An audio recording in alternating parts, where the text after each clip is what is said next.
Welcome সবাইকে career দিশারির YouTube চ্যানেলে। আমার নাম সুদেশনা কর।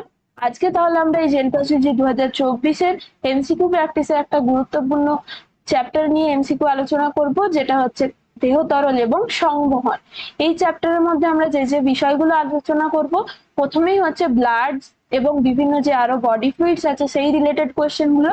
তাছাড়াও আমাদের বডিতে একটা গুরুত্বপূর্ণ অর্গান হচ্ছে হৃৎপিণ্ড বা হার্ট, সেই রিলেটেড যে কোশ্চেন গুলো আছে সেগুলো আজকে আলোচনা করে নেবো। তাহলে প্রথমেই আমরা হচ্ছে আগের কয়েক বছর যে এই চ্যাপ্টার থেকে কি কি কোশ্চেন এসেছে সেইগুলো একটু দেখে নিই। 2023 সালে কিন্তু এই চ্যাপ্টার থেকে একটাই মাত্র কোশ্চেন এসেছে, যেটা ক্যাটাগরি 1-এ। এই কোশ্চেনটা কিন্তু আমাদের যে হার্টের স্ট্রাকচার রিলেটেড একটা কোশ্চেন এসেছে, যেটা আমরা পরে আলোচনা করে নিচ্ছি। এছাড়াও যদি আগের কয়েক বছর দেখি, এই চ্যাপ্টার থেকে কিন্তু কোশ্চেন প্রতি বছরই এসেছে। তাই এই চ্যাপ্টারটা কিন্তু হিউম্যান ফিজিওলজির একটা গুরুত্বপূর্ণ পার্ট। তাহলে এই চ্যাপ্টার থেকে আমরা কোশ্চেন এবছর এক্সপেক্ট করতেই পারি। ফার্স্টে আমরা ক্যাটাগরি 1-এর কোশ্চেন গুলো দিয়ে স্টার্ট করব। প্রথম কোশ্চেনে কি বলেছে যে গ্লোবিউলিন হলো। এই গ্লোবিউলিনটা হচ্ছে কি আমাদের একটা গুরুত্বপূর্ণ প্রোটিন, যেটা আমাদের বডিতে পাওয়া যাচ্ছে কোথায়, প্লাজমা বা রক্তরসের মধ্যে পাওয়া যায়। তাহলে প্লাজমা বা রক্তরসের মধ্যে যে সমস্ত প্রোটিন গুলো পাওয়া যায় সেগুলো কি কি, অ্যালবুমিন, গ্লোবিউলিন, বিভিন্ন যে ব্লাড ক্লটিং এর জন্য যে প্রোটিন গুলো দরকার তার মধ্যে আসছে কি ফাইব্রিনোজেন, এই সমস্ত গুলো প্লাজমার মধ্যে পাওয়া যাচ্ছে। এই প্রোটিন গুলো কোথায় সিনথেসিস হচ্ছে, লিভারের মধ্যে বা যকৃৎ কোষের মধ্যে সিনথেসিস হচ্ছে। তাহলে লিভারের যদি একটা গুরুত্বপূর্ণ কাজ দেখা হয়, তাহলে ফাংশন গুলো যদি আমরা দেখি, তার মধ্যে একটা গুরুত্বপূর্ণ পার্ট হচ্ছে কি প্রোটিন সংশ্লেষ করা বা প্রোটিন সিনথেসিস করা। লিভার থেকে যে সব থেকে বেশি পরিমাণে যে প্রোটিনটা সিনথেসিস হচ্ছে সেটা হচ্ছে অ্যালবুমিন, তারপরে হচ্ছে কি গ্লোবিউলিন। তাহলে এই প্লাজমা সম্বন্ধে আমরা যদি দেখি, প্লাজমা হচ্ছে কি টোটাল ব্লাডটা যদি আমরা 100% ধরি, প্লাজমা হচ্ছে কি সেই ব্লাডের মধ্যে 55% হচ্ছে কিন্তু এই প্লাজমা দিয়ে তৈরি। এই প্লাজমার আবার যদি কম্পোনেন্টস গুলো আমরা আলাদা আলাদা করে দেখি, প্রথমে আসছে ওয়াটার। তাহলে এই রক্তরসের মধ্যে বেশিরভাগ পরিমাণটাই 90 থেকে 92% কিন্তু জল থাকছে। এছাড়াও বিভিন্ন এই যে প্রোটিন গুলো প্রেজেন্ট থাকছে প্লাজমা প্রোটিনের মধ্যে, প্রথমেই বললাম অ্যালবুমিন, গ্লোবিউলিন, ফাইব্রিনোজেন, এই তিনটা হচ্ছে কিন্তু খুবই গুরুত্বপূর্ণ। তাহলে এই প্রোটিন গুলো প্রেজেন্ট থাকছে, প্রোটিন গুলো কত 6 to 7% এর মতো থাকছে টোটাল প্লাজমার মধ্যে। এছাড়াও কিছু ইলেকট্রোলাইটস প্রেজেন্ট থাকছে। ইলেকট্রোলাইটস এর মধ্যে কোনগুলো, সোডিয়াম, পটাশিয়াম, ক্যালসিয়াম, ক্লোরাইড, এই সমস্ত ইলেকট্রোলাইটস গুলো কিন্তু কম পরিমাণে প্লাজমার মধ্যে থাকছে। তাহলে গ্লোবিউলিনটা কিন্তু আমাদের এই রক্তরসের প্রোটিন হবে। তাহলে গ্লোবিউলিন প্রোটিনের কাজটা কোথায় আমরা দেখবো। গ্লোবিউলিন প্রোটিনটা আমরা যদি দেখি, আমাদের যে বডিতে অ্যান্টিবডি তৈরি হচ্ছে, বডিতে যদি কোনো ইনফেকশন হচ্ছে বা অ্যান্টিজেন প্রবেশ করছে, কোনো ফরেন অ্যান্টিজেন প্রবেশ করার ফলে আমাদের বডিতে কি হচ্ছে, ইমিউন রেসপন্সের জন্য ফার্স্ট লাইন অফ ইমিউন রেসপন্সে যেটা অ্যান্টিবডি তৈরি হচ্ছে, এই অ্যান্টিবডি গুলোর একটা মেন কম্পোনেন্টস হচ্ছে কি গ্লোবিউলিন প্রোটিন দিয়ে তৈরি। তাহলে গ্লোবিউলিন প্রোটিনটা আমাদের বডির যে ইমিউন সিস্টেমে একটা গুরুত্বপূর্ণ মানে ভূমিকা পালন করছে। এছাড়াও যদি আমরা দেখি বিভিন্ন যে, যেমন হিমোগ্লোবিন যদি তৈরি করতে হয়, তাহলে হিমোগ্লোবিনের যদি দুটো পার্ট আমরা জানি, একটা হচ্ছে হিম এবং আরেকটা হচ্ছে কি গ্লোবিন পার্ট। হিম পার্টটা কি দিয়ে তৈরি হচ্ছে, ফেরাস আয়ন দিয়ে। আর এই গ্লোবিন পার্টটার মধ্যে থাকছে আলফা এবং বিটা গ্লোবিউলিন যে চেন গুলো থাকছে, সেগুলো কি দিয়ে তৈরি হচ্ছে, গ্লোবিউলিন প্রোটিনটা দিয়ে তৈরি হচ্ছে। এই গ্লোবিউলিন প্রোটিনটার যদি মেন ভূমিকা বলা হয় কোন কাজে লাগে, সেটা কি হবে, একটা হচ্ছে যে বিভিন্ন হিমোগ্লোবিন সিনথেসিসের জন্য একটা গুরুত্বপূর্ণ ভূমিকা পালন করছে। তাছাড়া আমাদের বডির ইমিউন ফাংশনের জন্য কাজে লাগছে। নেক্সট কি বলেছে যে সিরাম হলো। সিরাম কাকে বলা হচ্ছে, একটা আমরা দেখলাম যে বডি যদি ব্লাডের আমরা ভাগ করা হয়, তাহলে ব্লাডের দুটো মেন কম্পোনেন্ট, একটা হচ্ছে প্লাজমা, যেটা দেখলাম কত 55%, আরেকটা পার্ট হয়ে যাবে কি ফর্মড এলিমেন্টস, যেগুলোকে বলা হচ্ছে। এই ফর্মড এলিমেন্টস এর মধ্যে কি কি আসবে, বিভিন্ন যে ব্লাডের সেল গুলো আছে, তাহলে একটা হচ্ছে রক্ত রস আর একটা হচ্ছে রক্ত কোষ, এগুলো হচ্ছে ফর্মড এলিমেন্টস বলা হচ্ছে। এর মধ্যে কি কি আসবে, আমাদের যে ডাব্লিউবিসি, আরবিসি এবং প্লেটলেট, এই সমস্ত রক্ত কোষগুলো এই পার্টের মধ্যে চলে আসছে। তাহলে এইটা কত হয়ে যাচ্ছে 45%। এরপরে এই যে পার্টটা করলাম, এরপরে আমরা প্লাজমার মধ্যে কি দেখলাম যে প্লাজমার যদি কম্পোনেন্টস দেখি এই সমস্তগুলোই হচ্ছে কি প্লাজমার কম্পোনেন্টস। তো প্লাজমার মধ্যে বিভিন্ন প্রোটিনও থাকছে, কিন্তু এই যে সিরাম যেটা বলা হচ্ছে সিরামের মধ্যে এই প্লাজমার থেকেই কিন্তু সিরাম পাওয়া যাচ্ছে। প্লাজমার মধ্যে যত সমস্ত প্রোটিন আছে সেখান থেকে যদি আমরা শুধু ব্লাড ক্লটিং এর জন্য বা রক্ত তঞ্চনের জন্য দায়ী যে প্রোটিন গুলো আছে সেইগুলোকে যদি বাদ দিয়ে দিই, তাহলে রক্ত তঞ্চনের জন্য দায়ী যদি আমরা ব্লাড ক্লটিং ফ্যাক্টরস দেখি, আমাদের যে 13টা ব্লাড ক্লটিং ফ্যাক্টরস আছে তার মধ্যে একটা হচ্ছে কি ফাইব্রিনোজেন। এই ফাইব্রিনোজেনটা একটা হচ্ছে কি প্লাজমা মানে ক্লটিং ফ্যাক্টরস এর জন্য ব্লাড ক্লটিং বা রক্ত তঞ্চনের জন্য দায়ী প্রোটিন। সেই ফাইব্রিনোজেনকে যদি আমরা প্লাজমা থেকে বাদ দিয়ে দিই তাহলে সেটাকেই বলা হচ্ছে সিরাম। তাহলে এই যে ফাইব্রিনোজেন যদি প্লাজমার মধ্যে প্রেজেন্ট না থাকে তাহলে এই প্লাজমাটা কখনোই কি হচ্ছে না জমাট বাঁধবে না, কারণ কি রক্ত তঞ্চনের জন্য যে দায়ী যে প্রোটিনটা বা ক্লটিং ফ্যাক্টরটাকে যদি আমরা সরিয়ে নিই তাহলে সেটাকেই বলা হচ্ছে সিরাম। তাহলে ফাইব্রিনোজেন বাদে রক্তরসটাকে আমরা বলছি সিরাম। তার মানে সিরামটা কখনোই হচ্ছে কি জমাট বাঁধবে না, যেহেতু এটার মধ্যে যে রক্ত তঞ্চনের জন্য দায়ী কোনো বস্তু বা কোনো এলিমেন্ট সেটার মধ্যে থাকছে না। নেক্সট কি বলেছে যে ভ্রূণ অবস্থায় এরিথ্রোসাইট যে স্থানে তৈরি হচ্ছে। তাহলে এরিথ্রোসাইট বা তৈরি হওয়া মানে কি আরবিসি যেখানে প্রোডাকশন হচ্ছে, সিনথেসিস হচ্ছে, সেটা আমরা জানি কি আমাদের অ্যাডাল্টসদের ক্ষেত্রে বোন ম্যারো থেকে তৈরি হচ্ছে। বোন ম্যারো বিভিন্ন আমাদের যে লং বোন গুলো আছে সেখানে যে বোন ম্যারো প্রেজেন্ট থাকছে সেই বোন ম্যারো থেকে আমাদের আরবিসি প্রোডাকশন হয়। কিন্তু ভ্রূণ অবস্থায় যখন হচ্ছে ফিটাসটা মাতৃগর্ভে প্রেজেন্ট থাকছে এমব্রায়োনিক স্টেজে, তখন কিন্তু এই বোন ম্যারো থেকে এরিথ্রোসাইট সিনথেসিস হয় না। এটা মানে জন্মের পরবর্তীকালে বোন ম্যারো থেকে সিনথেসিস হবে আরবিসি, কিন্তু জন্মের আগে যখন ভ্রূণ অবস্থায় থাকছে তখন একদম আর্লি প্রেগনেন্সিতে যদি দেখি আমরা প্রথম 1 to 2 মান্থসে, একদম ফার্স্ট আর্লি প্রেগনেন্সি যখন হচ্ছে প্রথম 1 to 2 মান্থসে কি দেখা যাবে একটা স্পেশাল স্ট্রাকচার ইয়ক স্যাক বলা হচ্ছে। এই ইয়ক স্যাকটা কোথায় প্রেজেন্ট থাকবে, যে মাদার্স ইউটেরাসের মধ্যে। তাহলে মাতৃগর্ভে ইউটেরাসের মধ্যে কিন্তু এই ইয়ক স্যাক বলে একটা স্ট্রাকচার প্রেজেন্ট থাকছে, সেটাই হচ্ছে প্রাথমিকভাবে এই প্রথম 2 মাস পর্যন্ত আমাদের এই আরবিসি প্রোডাকশন করছে। যতদিন না মানে ফিটাসটার মধ্যে বা ভ্রূণটার মধ্যে যতদিন না ঠিক মতো করে অর্গানগুলো তৈরি হচ্ছে ততদিন পর্যন্ত ইয়ক স্যাকটা এই যে আরবিসি সিনথেসিসের কাজটা করে।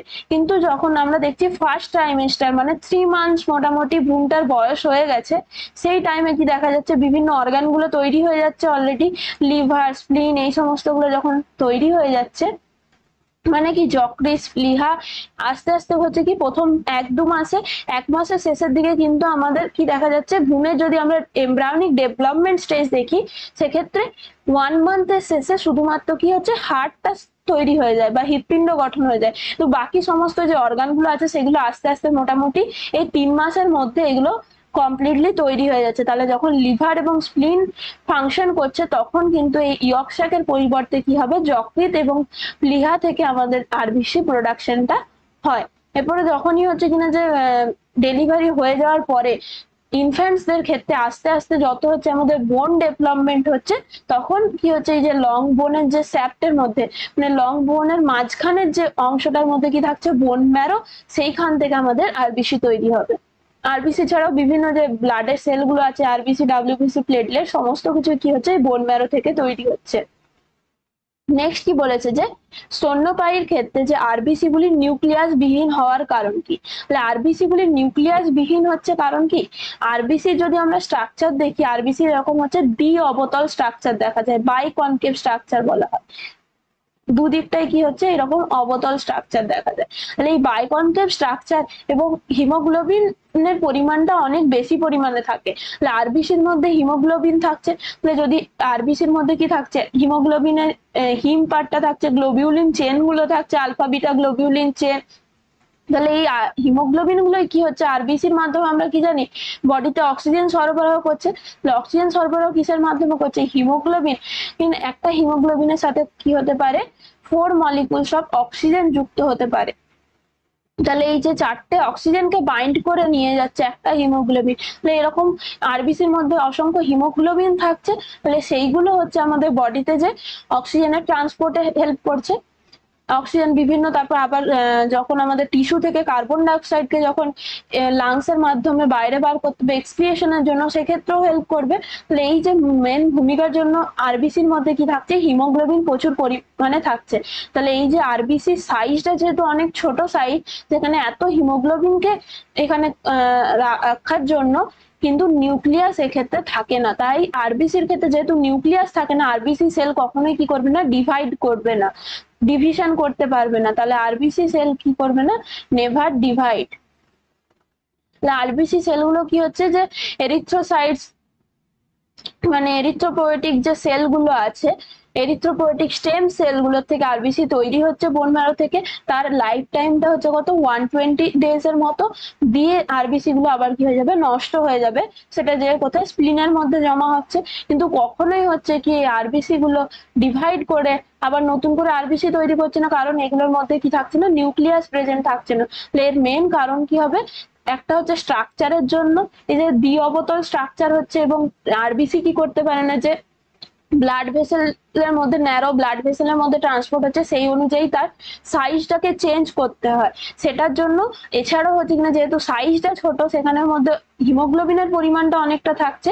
এই সমস্ত কারণগুলোর জন্য আরবিসির মধ্যে কিন্তু নিউক্লিয়াস প্রেজেন্ট থাকে না। নেক্সট কি বলেছে যে এই এরিথ্রোসাইটের জীবনকাল কত। তাহলে এটাই বললাম যে এরিথ্রোসাইটের জীবনকাল হচ্ছে মোটামুটি 120 ডেজ এর মতো। তাহলে এরিথ্রোপোয়েটিক যে স্টেম সেলগুলোর থেকে আরবিসি তৈরি হচ্ছে, দিয়ে ব্লাডের মধ্যে মোটামুটি 120 ডেজ পর্যন্ত থাকছে। দিয়ে কি হবে, যে সেলগুলোকে ম্যাক্রোফাজ এগুলোকে এনগাল্ফ করে নেবে। তাহলে যেগুলো ডিজেনারেটস হচ্ছে, আরবিসি ডিজেনারেশনের ফলে যে সেলগুলোকে ম্যাক্রোফাজের মাধ্যমে, ফ্যাগোসাইটিক অ্যাকশনের মাধ্যমে সেইগুলোকে কি করবে, স্প্লিনের মধ্যে বা লিহা যেটাকে বলা হচ্ছে, প্লিহার মধ্যে গিয়ে সেটাকে জমা করবে। তার জন্য এটার আরেকটা নাম মনে রাখতে হবে, স্প্লিনকে বলা হচ্ছে গ্রেভিয়ার্ড অফ আরবিসি, কবরস্থান বলা হয়, আরবিসির কবরস্থান। তাহলে যখনই এই যে লাইফ টাইম যেটাকে বলা হচ্ছে 120 ডেজ যখন পেরিয়ে যাচ্ছে, তখন এটা ম্যাক্রোফাজের মাধ্যমে এরিথ্রোসাইট গুলো কোথায় চলে যাচ্ছে, নষ্ট হয়ে ডিজেনারেট হয়ে স্প্লিনে যে জমা হচ্ছে, সেটাকে বলা হচ্ছে গ্রেভিয়ার্ড অফ আরবিসি। নেক্সট কি বলেছে যে মানব দেহে কোন ডাব্লিউবিসি সব থেকে কম পরিমাণে থাকে। তাহলে যেটা আমরা বললাম যে ব্লাডের বিভিন্ন সেলগুলোর মধ্যে একটা হচ্ছে আরবিসি, একটা ডাব্লিউবিসি, আর একটা হচ্ছে প্লেটলেট। ডাব্লিউবিসি বা যেগুলোকে বলা হচ্ছে শ্বেত রক্তকণিকা, এটা আবার হচ্ছে কি 5টা টাইপ আছে, মানে 5 ধরনের আছে। 5 ধরনের কি কি আমরা একবার দেখে নিই। একটা হচ্ছে নিউট্রোফিলস, নেক্সট হচ্ছে কি ইওসিনোফিলস,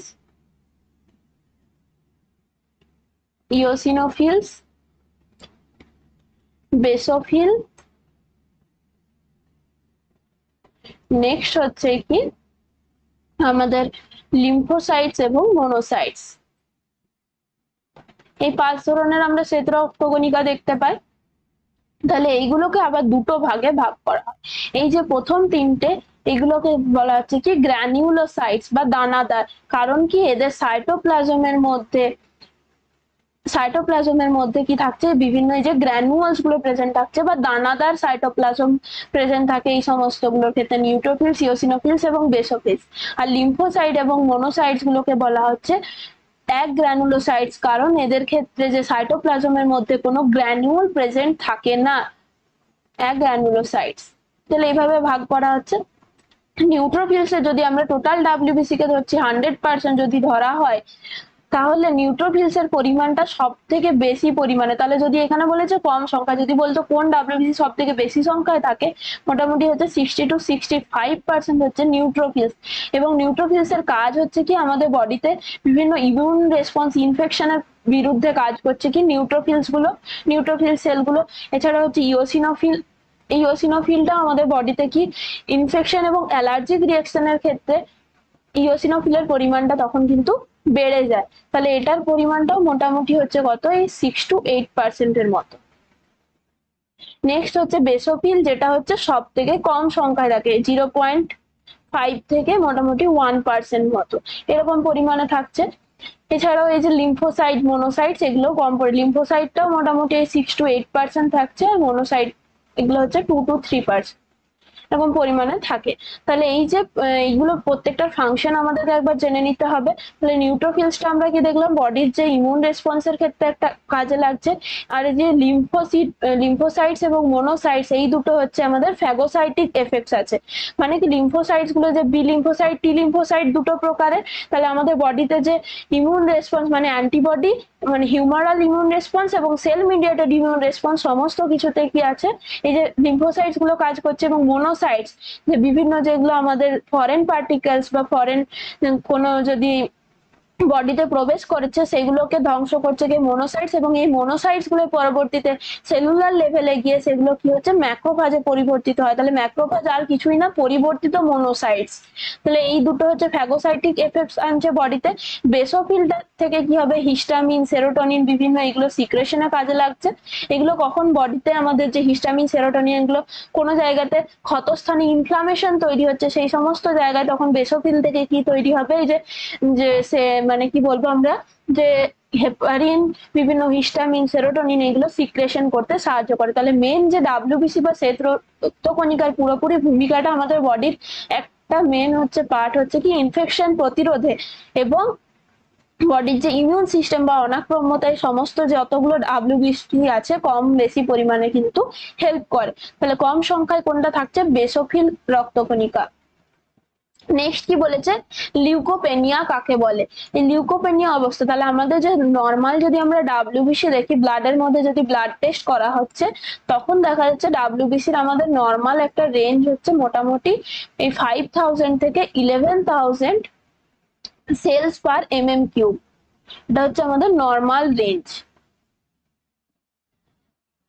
তাহলে এই রেঞ্জে যদি কম থাকে তাহলেও অসুবিধা, এর চেয়ে যদি বেশি থাকে তাহলেও অসুবিধা।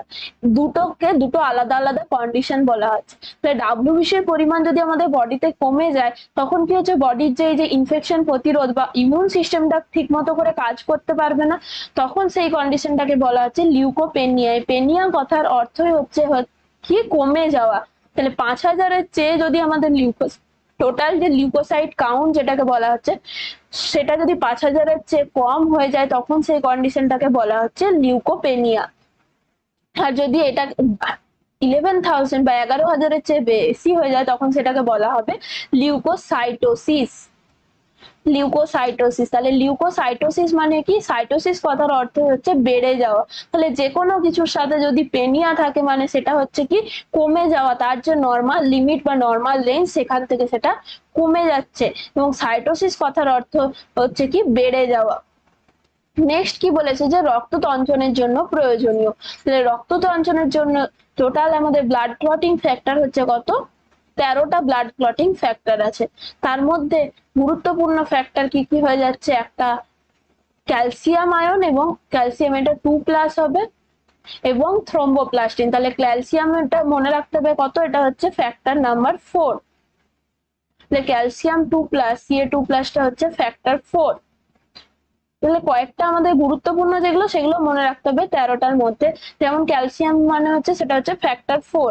এছাড়া হচ্ছে থ্রোম্বোপ্লাস্টিন যেটা হচ্ছে টিস্যু থ্রোম্বোপ্লাস্টিনটা হয়ে যাবে, কিন্তু থ্রোম্বোপ্লাস্টিন একটা হচ্ছে আমাদের প্লাজমা থ্রোম্বোপ্লাস্টিন আছে, একটা হচ্ছে টিস্যু থ্রোম্বোপ্লাস্টিন। তাহলে থ্রোম্বোপ্লাস্টিন যদি পার্টিকুলারলি বলা হয়, টিস্যু থ্রোম্বোপ্লাস্টিন বললে সেটা হয়ে যাবে কত, টিস্যু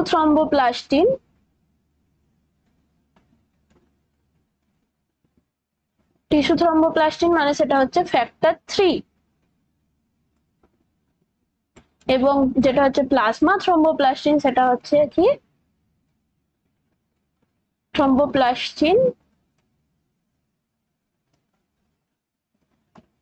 সেটা হচ্ছে ফ্যাক্টর 9, বা এটার আরেকটা নাম হয়ে যাচ্ছে আমাদের কি ক্রিসমাস ফ্যাক্টর বলা হয়। তাহলে এই যে ফ্যাক্টর 9-এর অভাবে আমাদের কি হয়, হিমোফিলিয়া বি ডিজিজ যেটাকে ক্রিসমাস ডিজিজ বলা হয়, সেটা কিন্তু এই প্লাজমা থ্রোম্বোপ্লাস্টিনের অভাবজনিত কারণে দেখা যায়। তাহলে রক্ত তঞ্চনের জন্য বিভিন্ন এই ফ্যাক্টর গুলোর মধ্যে ক্যালসিয়াম আয়ন এবং এই থ্রোম্বোপ্লাস্টিন গুরুত্বপূর্ণ। এছাড়াও যত সমস্ত ফ্যাক্টর আছে এখানে যদি অপশনের মধ্যে যে কোনো নাম থাকে সেগুলো কিন্তু হবে। তাহলে কখনোই হচ্ছে কিনা এই সোডিয়াম পটাশিয়াম এগুলো রক্ত তঞ্চনের জন্য কোনো ভূমিকা নেই, ক্যালসিয়াম হবে এবং থ্রোম্বোপ্লাস্টিন হবে।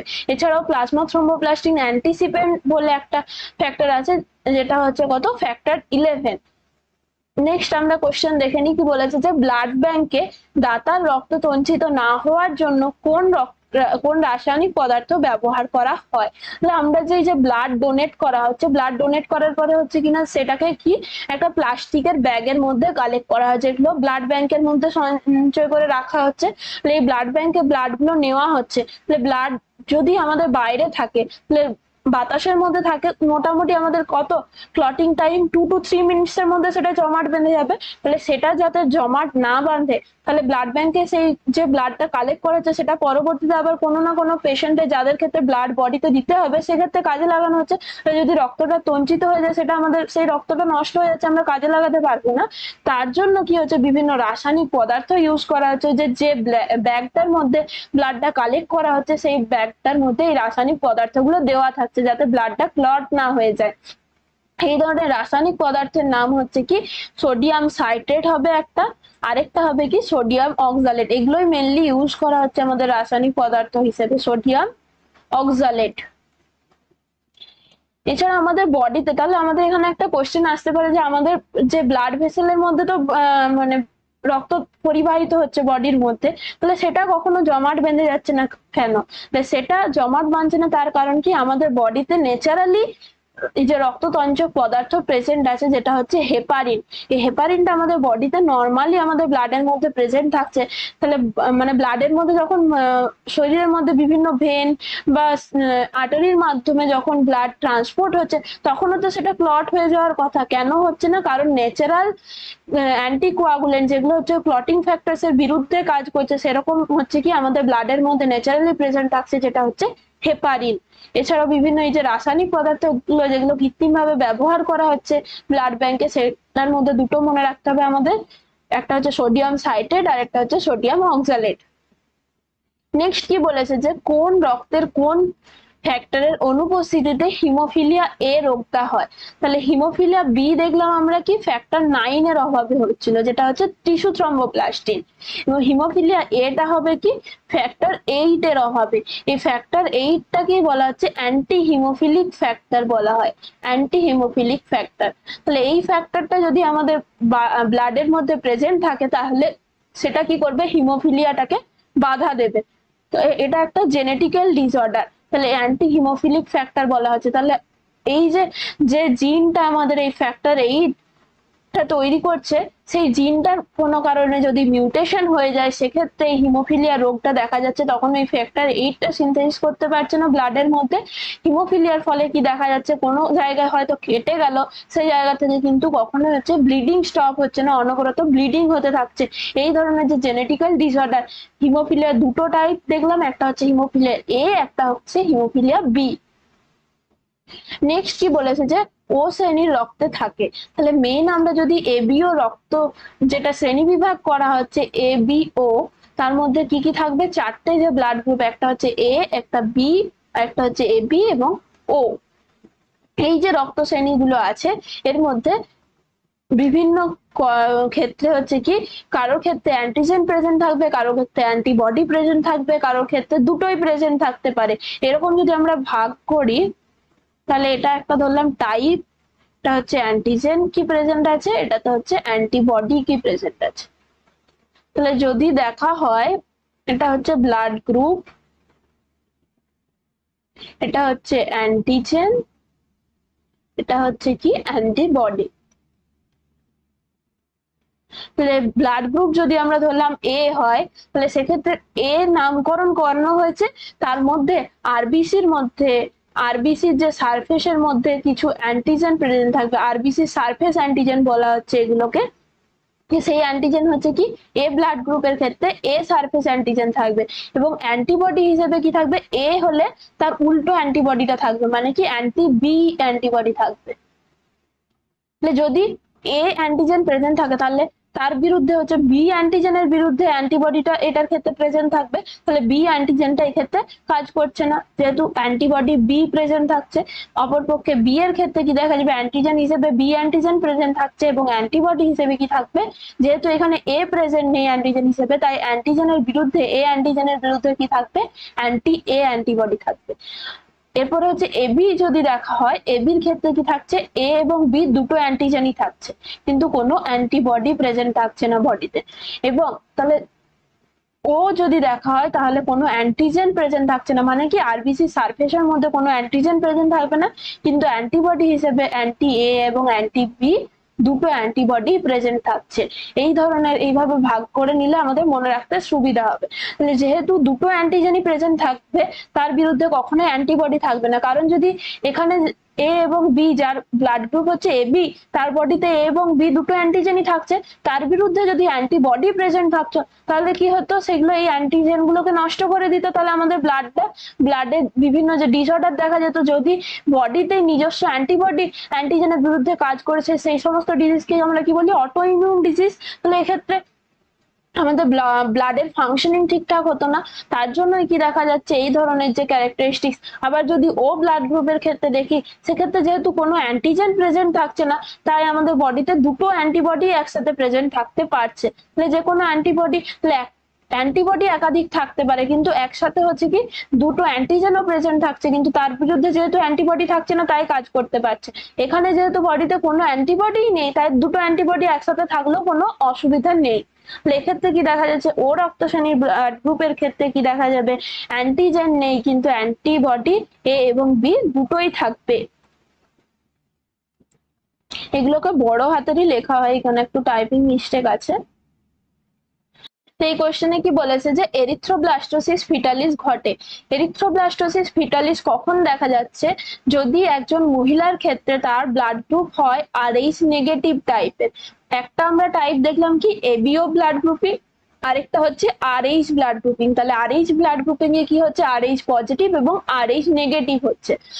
একজন মহিলার ক্ষেত্রে যদি তার ব্লাড গ্রুপ হয় আরএইচ নেগেটিভ, সেই মহিলাটা যখন গর্ভধারণ করছে, প্রথমবার ধরলাম গর্ভধারণ করেছে এবং তার যে ভ্রূণটা বেড়ে উঠছে সেই ভ্রূণের ব্লাড গ্রুপ হয় যদি আরএইচ পজিটিভ, সেক্ষেত্রে প্রথমবার গর্ভধারণ করার ফলে কোনো প্রবলেম হচ্ছে না, কারণ মাতৃগর্ভের মানে মাদারের বডির সাথে কি হচ্ছে, ভ্রূণটা প্লাজেন্টার মাধ্যমে কানেক্ট থাকছে, কখনোই মাদার্সের যে ব্লাড এবং ভ্রূণের ব্লাডটা একসাথে কখনো সংস্পর্শে আসছে না। তাই যেহেতু আরএইচ পজিটিভ এবং আরএইচ নেগেটিভের মধ্যে কোনো কানেকশন হচ্ছে না, কোনো রিঅ্যাকশন হবে না, সেক্ষেত্রে মানে যখন ডেলিভারি হয়ে যাচ্ছে সেই বাচ্চাটার ক্ষেত্রে কোনো সমস্যা তৈরি হচ্ছে না। কারণ এই যে যখনই আরএইচ পজিটিভ এবং আরএইচ নেগেটিভ ব্লাড একসাথে মিশে যাবে, তখন কি হচ্ছে না, আমাদের যে আরবিসি গুলো নষ্ট হয়ে যাবে, কারণ এই যে অ্যান্টিজেন দুটোর বিরুদ্ধে কি হবে, অ্যান্টিজেন অ্যান্টিবডি রিঅ্যাকশন তৈরি হবে এবং সমস্ত যে ব্লাডের যে ফাংশনিং গুলো আরবিসি সেগুলোকে নষ্ট করে দিবে। তাহলে প্রথমবার যখন গর্ভপাত হচ্ছে, at the time of delivery কি হচ্ছে, কিছুটা পরিমাণে হলেও এই যে ভ্রূণের ব্লাডটা আমাদের মাদার্সের বডির যে ব্লাডের সাথে সংস্পর্শে আসছে, কারণ সেটা ডেলিভারির সময় সেটা সিজারিয়ান সেকশন হোক বা হচ্ছে কি আমাদের ভ্যাজাইনাল ডেলিভারি হোক, নর্মাল ডেলিভারি, এই ভ্রূণের ব্লাডটা যখন আমাদের যে প্লাজেন্টাকে কাট করা হচ্ছে, সেই ব্লাডটা আমাদের মানে মাদার্সের বডির ব্লাডের সাথে কিছুটা হলেও সংস্পর্শে আসছে, তখন কি হবে, এই আরএইচ পজিটিভের বিরুদ্ধে, এই অ্যান্টিজেনটার বিরুদ্ধে, অ্যান্টিজেনই তো এটা, সেই অ্যান্টিজেনটার বিরুদ্ধে কি হবে, মাদার্সের বডিতে অলরেডি অ্যান্টিবডি তৈরি হয়ে যাবে। এরপরে ঠিক আছে, এবার কোনো সমস্যা হলো না, এই বাচ্চাটা ডেলিভারি হয়ে গেল। পরবর্তীতে দেখা গেল সেকেন্ড টাইম যখন সে গর্ভধারণ করছে, সেই ভ্রূণটাও যদি আরএইচ পজিটিভ হয়, তখন কি দেখা যাবে, যেহেতু এই যে মায়ের বডিতে আগের থেকে কি হয়েছিল, এই আরএইচ পজিটিভ অ্যান্টিজেনের বিরুদ্ধে কি অ্যান্টিবডি তৈরি হয়েছিল, অ্যান্টিবডির মধ্যে কি থাকছে, আইজিজি। এই আইজিজি আমরা কি জানি প্লাজেন্টা ভেদ করতে পারে, তাহলে তখন এই যে আরএইচ পজিটিভ ব্লাড গ্রুপের বিরুদ্ধে এই যে অ্যান্টিজেন আইজিজি প্লাজেন্টা ভেদ করে কোথায় চলে যাবে, ভ্রূণের দেহে প্রবেশ করছে, এবং তখন এই অ্যান্টিবডিটা আরএইচ পজিটিভ যে ব্লাড গ্রুপের বিরুদ্ধে কাজ করছে, আরএইচ পজিটিভ যে ব্লাডের যে অ্যান্টিজেন গুলো আছে তাদের বিরুদ্ধে কাজ করছে এবং আরবিসি সেলগুলোকে ডিস্ট্রয় করে দিচ্ছে। অ্যানিমিয়া দেখা দিবে, বিভিন্ন বডিতে যে ভ্রূণটাকে কি করতে পারে, মেরে ফেলতে পর্যন্ত পারে, ভ্রূণের মৃত্যু ঘটতে পারে। আরবিসি সেলগুলো যেহেতু ধ্বংস হয়ে যাচ্ছে, এই কন্ডিশনটাকে বলা হচ্ছে এরিথ্রোব্লাস্টোসিস ফিটালিস। তাহলে ভ্রূণের দেহে এই যে ভ্রূণটা তখন কিন্তু ডেথ হতে পারে। যেহেতু এই যে আরএইচ পজিটিভের বিরুদ্ধে যে আইজিজি অ্যান্টিবডি গুলো তৈরি হয়েছিল সেগুলো প্লাজেন্টা ক্রস করতে পারছিল, কিন্তু প্রথমবার যখন গর্ভধারণ করেছিল তখন কি হচ্ছে, তখন তো এখানে অলরেডি মায়ের বডিতে কোনো অ্যান্টিবডি তৈরি হয়ে নেই, তাহলে এই অ্যান্টিবডি শুধুমাত্র বডি ক্রস করে যেতে পারছে, আইজিজি ছাড়া কোনো অ্যান্টিবডি এখানে যাচ্ছে না, তাহলে আইজিজি যেটা তখন এই যে আরএইচ পজিটিভের বিরুদ্ধে অলরেডি কোনো অ্যান্টিবডি তৈরি হয়ে থাকেনি, তাহলে এই ভ্রূণটার ক্ষেত্রে কোনো কিছু সমস্যা হচ্ছিল না। কিন্তু ডেলিভারির সময় যখনই এই ব্লাডটা এই মায়ের বডির ব্লাডের সাথে সংস্পর্শে আসছে, তার পরবর্তীকালে যদি সেকেন্ড বার ডেলিভারি হয় তখন এই ধরনের যে সমস্যাটা দেখা যাচ্ছে সেটাকেই বলা হচ্ছে এরিথ্রোব্লাস্টোসিস ফিটালিস। নেক্সট কি বলেছে যে লসিকা দেখতে বর্ণহীন কারণ, লসিকা বা যেটাকে আমরা বলছি লিম্ফ, এটা রক্তহীন বর্ণহীন কেন বলা হচ্ছে, কারণ কি এই যে লিম্ফের মধ্যে কখনোই হচ্ছে কি আমাদের যে আরবিসি সেল থাকে না, তাহলে কালার কখন আসে, যে রক্তের যে কালারটা লাল কেন হচ্ছে এই আরবিসির জন্য, কারণ এই আরবিসির মধ্যে কি থাকছে, হিমোগ্লোবিন প্রেজেন্ট থাকছে, হিমোগ্লোবিনটা কি হচ্ছে রঙ্গক পদার্থ বলা হচ্ছে, এটাই হচ্ছে কি কালার দিচ্ছে ব্লাডকে। তাহলে যেহেতু লসিকার মধ্যে লিম্ফের মধ্যে কি থাকবে ডাব্লিউবিসি প্লেটলেটস এই সমস্ত বিভিন্ন গুলো থাকছে, প্রোটিনস থাকছে, কিন্তু কখনোই হচ্ছে কি এই যে আরবিসি থাকছে না, তাহলে আরবিসি না থাকলে সেখানে এর মধ্যে কি থাকবে হিমোগ্লোবিন, যেহেতু প্রেজেন্ট থাকছে না, হিমোগ্লোবিন মানে সেখানে কি থাকছে ফেরাস আয়ন থাকবে, Fe2+ ফেরাস আয়ন থাকছে, গ্লোবুলিন থাকছে, তাহলে হিমোগ্লোবিন যে রঞ্জকটাই আমাদের কালার তৈরি করছে। নেক্সট কি বলেছে যে কোন রক্তকণিকা হিস্টামিন ক্ষরণ করতে সাহায্য করে, এটা আগেই বলেছি কি আমাদের বডিতে যে বেসোফিল শ্বেত রক্তকণিকা আছে সেটা বডিতে কি করছে হিস্টামিন ক্ষরণে সাহায্য করছে। তাহলে বডিতে যদি কোনো জায়গাতে ক্ষতস্থান তৈরি হয়েছে, ইনজুরি হয়েছে, সেই জায়গাতে কি হবে ইনফ্লামেটরি রেসপন্স তৈরি হচ্ছে বা ইনফ্লামেশন হচ্ছে, সেই সমস্ত ক্ষেত্রে ইনফ্লামেটরি মিডিয়েটরস হিসেবে কি তৈরি হয় হিস্টামিন, সেরোটোনিন, এইগুলো কিন্তু তখন ক্ষরণ হবে। নেক্সট কি বলেছে যে একটি ব্যক্তি ভয়ানক দুর্ঘটনার সম্মুখীন হওয়ার ফলে তার শরীর থেকে অতিরিক্ত রক্তপাত হয়ে গেছে, সেই দুর্ঘটনাগ্রস্ত ব্যক্তিটি কিন্তু তার রক্তের গ্রুপ কি সেটা জানতেন না, তাহলে এই অবস্থায় যদি আমাদেরকে ওই দুর্ঘটনাগ্রস্ত ব্যক্তিটিকে ব্লাড দিতে হয়, তাহলে তার একজন বন্ধু নিজের ব্লাডটা দিয়েছে, তার মানে কি তার ব্লাডটা কি হতে হবে, যাতে বডিতে গিয়ে আমরা কি জানি অন্য যে কোনো গ্রুপের ব্লাড দিলে সেটা হচ্ছে কি আমাদের বডিতে গিয়ে রিয়াকশন তৈরি করবে, কিন্তু এমন কিছু ব্লাড আছে দুটো শ্রেণী যাদেরকে বলা হচ্ছে, একটা হচ্ছে ইউনিভার্সাল ডোনার আর একটা হচ্ছে ইউনিভার্সাল রেসিপিয়েন্ট, সেগুলো আমাদের জানতে হবে। ইউনিভার্সাল ডোনার হচ্ছে কে, ইউনিভার্সাল ডোনার বলা হচ্ছে যাদেরকে, সে হচ্ছে কি ও রক্ত শ্রেণীর, এক্স্যাক্টলি বলতে গেলে সেটা হচ্ছে কি ও নেগেটিভ, এবং ইউনিভার্সাল যদি বলা হয় কি আমাদের ইউনিভার্সাল অ্যাকসেপ্টার বলতে পারি, সেটা কি হবে এবি পজিটিভ ব্লাড গ্রুপ। শুধুমাত্র অনেক জায়গায় এবি ব্লাড গ্রুপও বলে দেয় তাহলেও হবে, বা ও রক্ত শ্রেণী যদি বলা হয়, সর্বজনীন দাতা যাদেরকে বলা হচ্ছে সেটা হচ্ছে কি ও রক্ত শ্রেণী। তাহলে এই যে ব্যক্তিটি তার যে বন্ধু সে হচ্ছে কি দুর্ঘটনাগ্রস্ত ব্যক্তিটিকে দিয়েছে ব্লাড, তার ব্লাড গ্রুপ জানে না, তার ব্লাড গ্রুপ জানে না মানে কি শুধুমাত্র এই যে ও রক্ত শ্রেণীর ব্লাড, সেটা এক্স্যাক্টলি যদি বলা হচ্ছে ও নেগেটিভ, তাহলে ও রক্ত শ্রেণীর যদি ব্লাড হয় সেটাই হচ্ছে কি ইউনিভার্সাল ডোনার, সবাইকে দিতে পারে।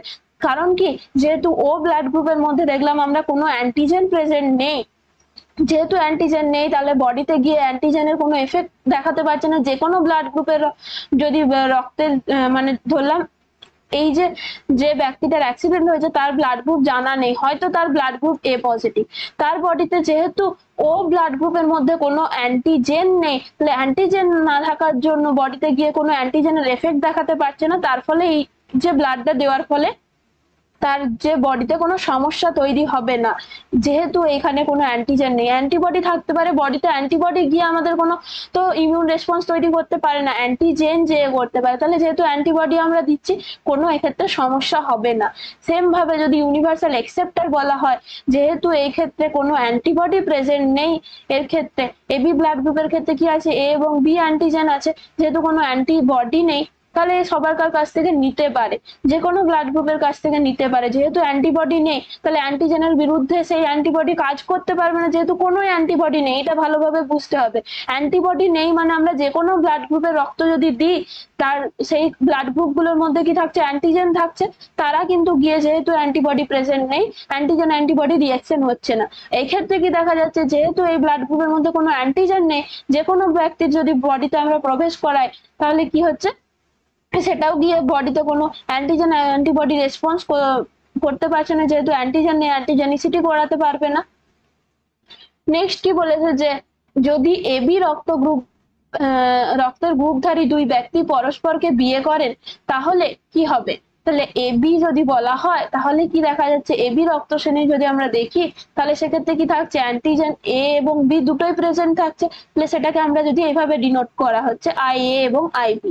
গ্যামেট গুলোকে যদি আমরা দেখি তাহলে দুজনই বলেছে এবি রক্ত শ্রেণী, তার মানে দুজনেরই এই ধরনের গ্যামেট গুলো আছে আই এ আই বি।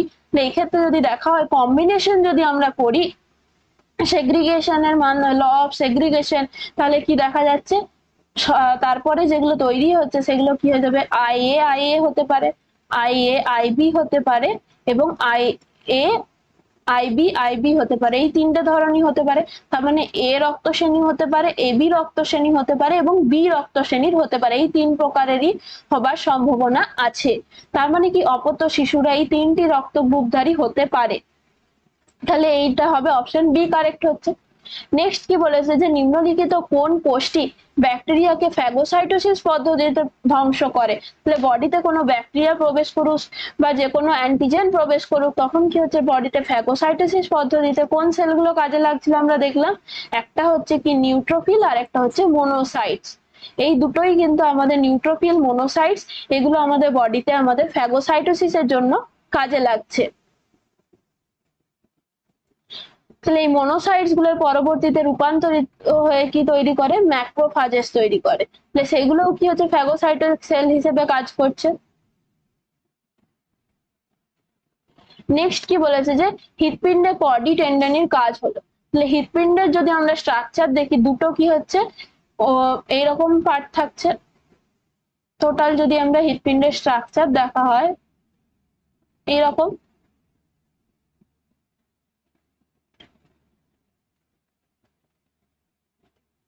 এটা হয়ে যাচ্ছে কি right atrium, right ventricle, left atrium এবং লেফট ভেন্ট্রিকল।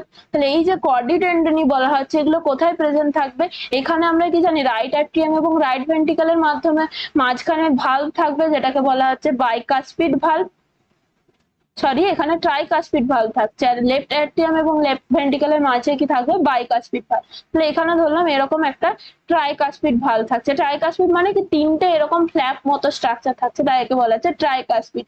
আর লেফট অ্যাট্রিয়ামের ক্ষেত্রে সেটা কি থাকবে, দুটো এরকম মানে স্ল্যাপের মতো দিয়ে তৈরি হচ্ছে বাইকাসপিড ভালভ। তাহলে এই যে ভালভ গুলো থাকছে আর এখানে যে ভেন্ট্রিকুলার ওয়াল সেগুলোর মাঝে কি থাকছে, এরকম স্ট্রাকচার থাকছে যেগুলোকে বলা হচ্ছে কর্ডি টেন্ডনি।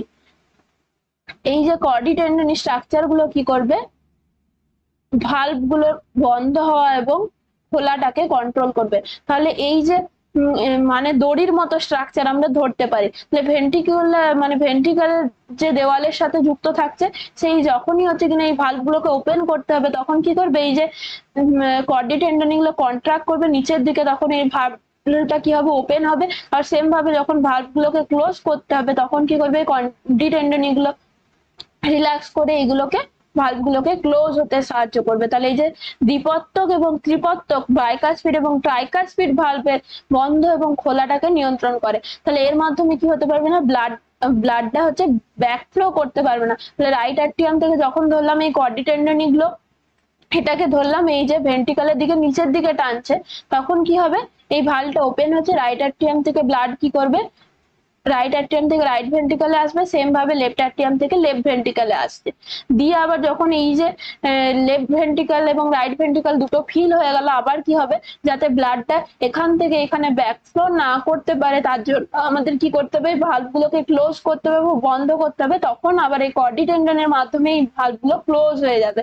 এই যে কাজটাকে করছে সেটাকেই বলা হচ্ছে কর্ডি টেন্ডন। এগুলো কোথায় থাকছে, এই যে ভেন্ট্রিকলের ওয়ালের সাথে যুক্ত থাকছে এবং এই যে ভালভগুলোর সাথে যুক্ত যুক্ত থাকছে। তো দুটো প্রান্ত, একটা হচ্ছে কোন দিকে যুক্ত থাকছে, ভেন্ট্রিকুলার ওয়ালের সাথে, আরেকটা হচ্ছে ভালভগুলোর সাথে। নেক্সট কি বলেছে যে যেসব রক্তবাহ দেহের কোনো রক্তজালক থেকে সৃষ্টি হয়ে সরাসরি হৃৎপিণ্ডে রক্ত সংবাহিত করে তাদেরকে বলে। তাহলে রক্তজালক বা যেগুলোকে বলা হচ্ছে ক্যাপিলারি। তাহলে একটা টিস্যু মধ্যে, এটা ধরলাম একটা টিস্যু, তাহলে এই টিস্যুর মধ্যে কি থাকছে, এই দিক থেকে আসছে আমাদের আর্টারি বা ধমনী গুলো আসছে ব্লাড নিয়ে, দিয়ে এখানে ছোট ছোট অসংখ্য এরকম রক্তজালক তৈরি হয়ে যাচ্ছে যেগুলোকে বলা হচ্ছে ক্যাপিলারিস। দিয়ে এই ক্যাপিলারিস এর মাধ্যমে কি হচ্ছে, এখানে ব্লাড গুলো মানে টিস্যুর মধ্যে অক্সিজেন সরবরাহ করে অক্সিজেনটাকে কাজে লাগাচ্ছে। তারপরে হচ্ছে ডিঅক্সিনেটেড ব্লাডটা আবার এরকম অসংখ্য ক্যাপিলারির মাধ্যমে কি চলে যাবে, এটা একটা ধরলাম আর্টেরিওলার এন্ড ক্যাপিলারি, আর এগুলো হচ্ছে ভেনাস এন্ড। তাহলে এই যে আর্টেরিয়লস গুলো আবার কি, সরি, ক্যাপিলারিস গুলো, তখন এই দিকগুলোকে বলা হচ্ছে আর্টেরিয়লস, এগুলোকে বলা হচ্ছে ভেনিউলস, সবগুলোকে বলা হচ্ছে ছোট ছোট যে রক্তজালক গুলোকে বলা হচ্ছে কি ক্যাপিলারিস। তাহলে এই ভেনিউলস গুলো একসাথে গিয়ে ক্যাপিলারিস গুলো আবার টিস্যুর বাইরে গিয়ে তৈরি করছে কি ভেন তৈরি করছে। তাহলে এই দিক থেকে হার্ট থেকে কি হলো, আর্টারির মাধ্যমে বা ধমনির মাধ্যমে রক্তটা টিস্যুতে আসছে, যে এখানে রক্তজালকের মাধ্যমে পুরো টিস্যুতে কাজ করছে, অক্সিজেন বিভিন্ন ইয়েগুলোকে সরবরাহ করছে, টিস্যু মেটাবলিজম হচ্ছে, দিয়ে এক্সক্রিটেড প্রোডাক্ট কার্বন ডাইঅক্সাইড সমস্ত কিছুগুলোকে ডিঅক্সিনেটেড ব্লাডটাকে আবার ক্যাপিলারিস এর মাধ্যমে কোথায় চলে যাচ্ছে, ভেনের মাধ্যমে। এই ভেন দিয়ে আবার গোটা বডির সমস্ত যত টিস্যু আছে, অর্গান আছে, সমস্ত জায়গা থেকে এরকম ভেনের মাধ্যমে ব্লাডটা কোথায় চলে আসবে, রাইট অ্যাট্রিয়ামে আসছে। তাহলে এই যে পার্টটা দেখলাম, এই পার্টে আসবে প্রথমে ব্লাডটা কিসের মাধ্যমে, এখানে দুটো বড় বড় ভেসেল থাকছে, একটা হচ্ছে রাইট অ্যাট্রিয়ামে ওপেন হবে দুটো ভেসেল, একটা হচ্ছে উপরের পার্ট থেকে আসছে, বডির উপরের পার্ট মানে হার্টের উপরের পার্টে যত সমস্ত ব্রেন, আপার এক্সট্রিমিটি, মানে হার্টের লেভেলের উপরের দিক থেকে যে সমস্ত অর্গান থেকে ব্লাড গুলো আসছে, সেটা আসবে কিসের মাধ্যমে, এটাকে বলা হচ্ছে সুপিরিয়র ভেনা কেভার মাধ্যমে। আর বডির নিচের পার্ট থেকে সমস্ত ব্লাডটা কিসের মাধ্যমে যাবে, ইনফিরিয়র ভেনা কেভার মাধ্যমে। তাহলে যত এই সমস্ত যত এরকম ভেন গুলো তৈরি হয়েছিল, শিরাগুলো, তাহলে এরকম অসংখ্য টিস্যু আছে বডিতে, সমস্ত টিস্যু থেকে এরকম ভেন গুলো গিয়ে একত্রিত হয়ে সব দুটো হচ্ছে যেগুলো লার্জ ভেসেল বলা হচ্ছে, এই যে শিরাগুলোর মাধ্যমে এসবিসি এবং আইভিসির মাধ্যমে আমাদের কি দেখলাম আমরা, রাইট অ্যাট্রিয়ামের মধ্যে ওপেন হচ্ছিল এসবিসি এবং আইভিসির মাধ্যমে, ইনফিরিয়র ভেনা কেভা এবং সুপিরিয়র ভেনা কেভার মাধ্যমে রাইট অ্যাট্রিয়ামে আসছিল। তাহলে সেটাকে বলা হচ্ছে, এই যে পুরো সার্কুলেশনটা হচ্ছে হার্ট থেকে টিস্যুতে আসছে এবং টিস্যু থেকে ভেনের মাধ্যমে আবার এসবিসি আইভিসি দিয়ে হার্টের মধ্যে যাচ্ছে, এটাকে বলা হচ্ছে সিস্টেমিক, মানে এটাকে বলা হচ্ছে সিস্টেমিক, পুরোটাকে সার্কেলটাকে বলা হচ্ছে সিস্টেমিক ব্লাড সার্কুলেশন বা সিস্টেমিক সার্কুলেশন। এবং এই যে শিরাগুলো যেগুলোর মাধ্যমে যে বিভিন্ন টিস্যু থেকে যে দেহের বিভিন্ন রক্তজালকের থেকে সৃষ্টি হয়ে সমস্ত জায়গা থেকে হৃৎপিণ্ডে নিয়ে যাচ্ছে, সেই শিরাগুলোকে বলা হচ্ছে সিস্টেমিক শিরা, এবং সিস্টেমটাকে বলা হচ্ছে সিস্টেমিক সার্কুলেশন। নেক্সট কি বলেছে যে কোন মানুষের হৃৎপিণ্ডে হৃৎচক্রের পুনরাবৃত্তি ঘটে কত সময় অন্তর। তাহলে টোটাল যদি আমরা 1 মিনিট দেখা হয় বা 60 সেকেন্ড, এই 60 সেকেন্ডের মধ্যে আমাদের যে হার্টবিট মানে কতবার হার্ট পাম্প করছে 1 মিনিটের মধ্যে, সেটা হয়ে যাবে কত, on an average 70 beats per minute. 70 থেকে 75, মোটামুটি 72 ধরা হয়। তাহলে যদি 1 মিনিটের মধ্যে 72 বিটস হচ্ছে, এতবার হার্টটা পাম্প করছে, তার মানে প্রত্যেকটা সাইকেল কত হয়ে যাবে, এই 60 সেকেন্ড থেকে যদি এটাকে আমরা ভাগ করি 60/72 করলেই আসবে। তাহলে প্রত্যেকবার এই যে এক একটা কার্ডিয়াক সাইকেলে একবার পাম্প করার যে টাইমটা কত হয়ে যাবে, এটাকে বলা হচ্ছে কার্ডিয়াক সাইকেল বা হৃদচক্র। তাহলে একবার হৃদচক্রের টাইম কত হয়ে যাচ্ছে, 0.8 সেকেন্ড, এটাকে ক্যালকুলেশন করে আসবে। তার মানে যত টোটাল 1 মিনিটে যতগুলো বিট হচ্ছে, তাহলে এক একটা বিটের যেটা টাইম সেটাই হচ্ছে আমাদের এক একটা কার্ডিয়াক সাইকেল। তাহলে কত হচ্ছে, 0.8 সেকেন্ড। এই 0.8 সেকেন্ডের মধ্যেই হচ্ছে কি হার্টের মধ্যে ব্লাড আসছে রাইট অ্যাট্রিয়ামের মধ্যে, রাইট অ্যাট্রিয়াম থেকে লেফট অ্যাট্রিয়ামে আসবে, ব্লাড দিয়ে ফিল হবে, আবার সেটা কোথায় যাচ্ছে, পালমোনিক আর্টারির মাধ্যমে লাংসে যাচ্ছে, সেখান থেকে অক্সিজেনেটেড হয়ে রাইট ভেন্ট্রিকলে আসছে, সেখান থেকে রাইট অ্যাট্রিয়ামে আসছে, সেখান থেকে রাইট ভেন্ট্রিকল, এবং দি আলটিমেটলি আয়োটা হয়ে বডিতে চলে যাচ্ছে। এই পুরো একটা সাইকেল কিন্তু 0.8 সেকেন্ডের মধ্যে কমপ্লিট হয়ে যাচ্ছে। তার মানে বুঝতে হবে হার্ট কত তাড়াতাড়ি ফাংশন করে। মিনিটে যদি 72 বিটস তৈরি করতে হয়, একটা পুরো কার্ডিয়াক সাইকেল কমপ্লিট করা মানে কি, এই যে পুরো একদম হার্ট হার্টে এখানে ব্লাড প্রবেশ করছে, এই যে রাইট অ্যাট্রিয়াম দিয়ে ব্লাড প্রবেশ করছে, সেখান থেকে একদম এই লেফট ভেন্ট্রিকল দিয়ে ব্লাড যখন আয়োটার মাধ্যমে বেরিয়ে যাবে বডি হার্ট থেকে, এই পুরো সাইকেলটা কিন্তু মাত্র 0.8 সেকেন্ডের মধ্যে হচ্ছে। তার ফলে আমরা যদি পার্টিকুলারলি বলি তাহলে অ্যাট্রিয়াল সিস্টোল বা অ্যাট্রিয়াল সিস্টোল মানে এখানে দুটো টার্ম মনে রাখতে হবে, একটা হচ্ছে সিস্টোল, একটা হচ্ছে ডায়াস্টোল। সিস্টোল মানে হচ্ছে এই অ্যাট্রিয়াটা কন্ট্রাকশন করবে, তাহলে এই সিস্টেমটা বুঝতে হবে। এখান দিয়ে হচ্ছে কি ব্লাডটা আসছে পুরো বডির সমস্ত টিস্যু থেকে, ব্লাডটা রাইট অ্যাট্রিয়ামে আসছে, তো রাইট অ্যাট্রিয়ামটা কন্ট্রাকশন করে কোথায় সেই ব্লাডটাকে কোথায় পাঠাবে, রাইট ভেন্ট্রিকলের মধ্যে। যখন হচ্ছে কি হার্টের মধ্যে রাইট অ্যাট্রিয়ামের মধ্যে ব্লাডটা ফিল হচ্ছে, ফিল হওয়া মানে কি এখান থেকে ভর্তি হচ্ছে যখন ব্লাডটা, তখন কি হচ্ছে এটা রাইট অ্যাট্রিয়ামটা প্রসারিত হচ্ছে, সেটাকে বলা হচ্ছে ডায়াস্টোল। বা প্রসারিত হওয়া মানে প্রথমে যখন ধরলাম যে সাইকেলটা স্টার্ট হচ্ছে, তখন কি হচ্ছে পুরো চারটে চেম্বারই কি থাকছে, রিল্যাক্স স্টেটে থাকছে, সেই কন্ডিশনটাকে বলা হয় জয়েন্ট ডায়াস্টল। পরে বলছি যখন সমস্ত চেম্বার গুলো রিল্যাক্স স্টেটে থাকছে, সেটাকে বলা হচ্ছে। এরপরে সাইকেলটা স্টার্ট হলো, রাইট অ্যাট্রিয়ামের মধ্যে ফিল হচ্ছে, এই এসবিসি আইভিসি দিয়ে ব্লাডটা আসছে, এরপর ধরলাম রাইট অ্যাট্রিয়াম পুরোপুরি ভর্তি হয়ে গেল, তখন কি হবে রাইট অ্যাট্রিয়ামটা কন্ট্রাকশন করবে, তার ফলে একইভাবে হচ্ছে কি রাইট অ্যাট্রিয়াম এবং লেফট অ্যাট্রিয়াম দুটো একই সাথে ফিল হচ্ছে। তাহলে লেফট অ্যাট্রিয়াম থেকে ব্লাডটা কিসের মাধ্যমে আসবে, পালমোনিক ভেন থেকে আসছে। এটার ক্ষেত্রে দেখলাম এসবিসি এবং আরবিসি আইভিসি থেকে আসছে। আর এটার ক্ষেত্রে যখন এই যে ব্লাডটা পাঠিয়ে দেওয়া হয়েছিল কোথায়, পালমোনারি আর্টারির মাধ্যমে লাংসে যাচ্ছিল, লাংসের যে সারফেসের মধ্যে ওখানে অক্সিজেনের সাথে অক্সিজেন এবং কার্বন ডাইঅক্সাইড এক্সচেঞ্জ হওয়ার পরে সেই ব্লাডটা, যে অক্সিজেনেটেড ব্লাডটা আবার কোথায় আসছে, লেফট অ্যাট্রিয়ামে আসছে কিসের মাধ্যমে, পালমোনারি ভেনের মাধ্যমে। পালমোনারি ভেন বা পালমোনারি শিরার মাধ্যমে আসছে। তাহলে এখানে একটা জিনিস বুঝতে হবে, পরে বলছি, এই পালমোনারি ভেনের মাধ্যমে আসে। তাহলে এরপরে যখনই এই দুটো রাইট অ্যাট্রিয়াম এবং লেফট অ্যাট্রিয়াম ফিল হয়ে গেল, তখন এই দুটো কন্ট্রাকশন করবে, কন্ট্রাকশন করার ফলে এই ভালভ গুলো খুলে যাচ্ছে, তখন ব্লাডটা কোথায় ফিল হবে, এই লেফট অ্যাট্রিয়াম এবং রাইট অ্যাট্রিয়াম থেকে কোথায় আসছে, লেফট ভেন্ট্রিকল এবং রাইট ভেন্ট্রিকলে। এই যে কন্ডিশনটাকে যখন কন্ট্রাকশন হচ্ছে, তখন সেটাকে বলা হচ্ছে কি সিস্টোল। এই কন্ডিশনটাকে বলা হচ্ছে সিস্টোল, কন্ট্রাকশনটাকে বলা হচ্ছে সিস্টোল।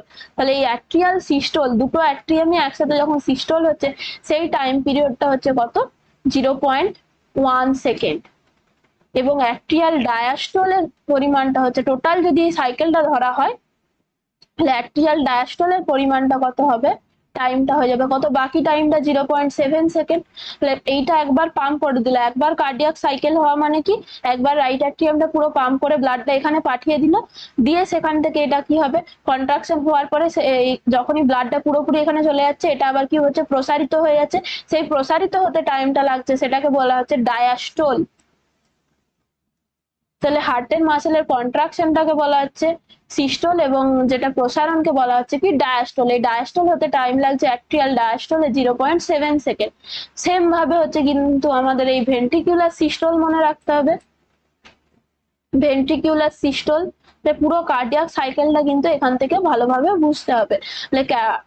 ভেন্ট্রিকুলার সিস্টোল মানে কি, এই যে রাইট অ্যাট্রিয়াম এবং লেফট অ্যাট্রিয়াম থেকে বাইকাসপিড এবং ট্রাইকাসপিড ভালভ গুলো ওপেন হওয়ার পরে পুরোপুরি ব্লাডটা কোথায় চলে এলো, এই দুটো ভেন্ট্রিকলে চলে এলো, যখন পুরো ফিল হয়ে গেল, আবার হচ্ছে কি এই যে ভালভ গুলো বন্ধ হয়ে গেল।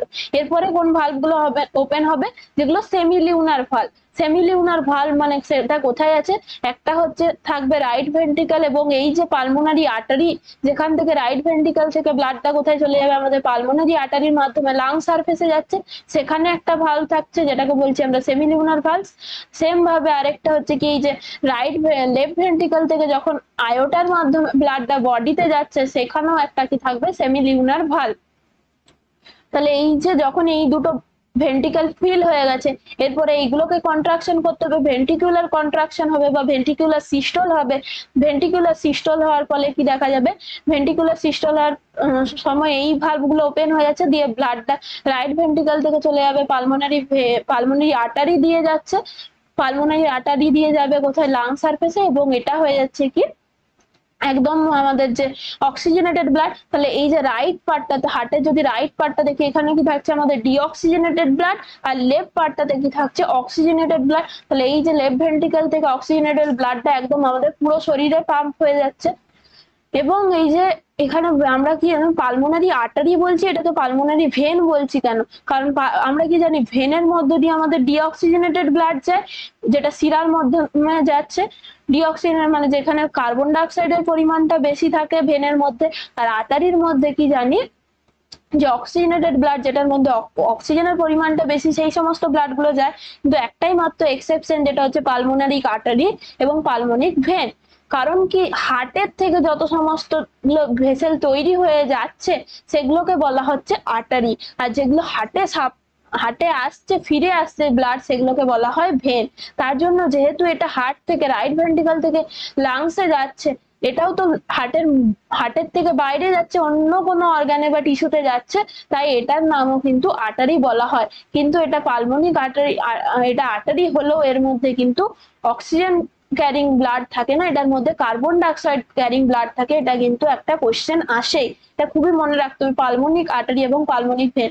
অপরপক্ষে পালমোনিক ভেন, যেহেতু এটা হার্টের মধ্যে আসছে তাই এটার নাম ভেন দেওয়া হয়েছে, কিন্তু এর মধ্যে কি থাকবে, আমাদের অক্সিজেনেটেড ব্লাড থাকবে। নর্মালি আমাদের ভেনের মধ্যে কি থাকে, ডিঅক্সিজেনেটেড ব্লাড, কিন্তু এটা একটা এক্সেপশন, যার মধ্যে এটার মধ্যে কি থাকবে, অক্সিজেনেটেড ব্লাড।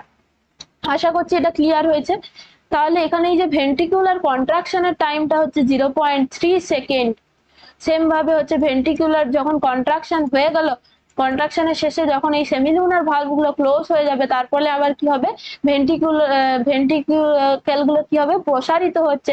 সেই ভেন্ট্রিকুলার ডায়াস্টলের টাইমটাকে কি বলা হচ্ছে, 0.5 সেকেন্ড। এই যে পুরোটা, এই দুটোকে যদি অ্যাড করি আমরা পাবো কত, 0.8 সেকেন্ড। এই দুটোকে বলা অ্যাড করলে পাচ্ছি কি 0.8 সেকেন্ড। তাহলে এই দুটো প্রসেসই কিন্তু হচ্ছে কি সাইমালটেনিয়াসলি হবে, যে এইরকম না অ্যাট্রিয়াল সিস্টল হচ্ছে মানে কি ভেন্ট্রিকুলার ডায়াস্টল হবে না, সেটা না। যে টাইমে অ্যাট্রিয়াল সিস্টল হচ্ছে সেই টাইমে কিন্তু ভেন্ট্রিকুলার ডায়াস্টল কন্ডিশনে থাকছে, আবার যখন অ্যাট্রিয়াল ডায়াস্টল হচ্ছে তখন কি থাকবে, ভেন্ট্রিকুলার সিস্টল হবে। এই দুটো কিন্তু, দুটো প্রসেস সবগুলো কিন্তু এই যে প্রত্যেকটা ধাপ সাইমালটেনিয়াসলি হতে থাকে, এবং পুরো যে সাইকেলটা কি হবে 0.8 সেকেন্ডে। তো আশা করছি এটা ক্লিয়ার হয়েছে।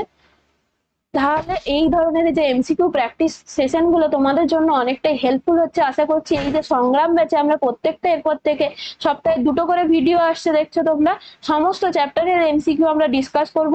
এই যে এমসিকিউ সেশন গুলো তোমাদের জন্য এক্সামের জন্য কিন্তু খুবই হেল্পফুল হবে।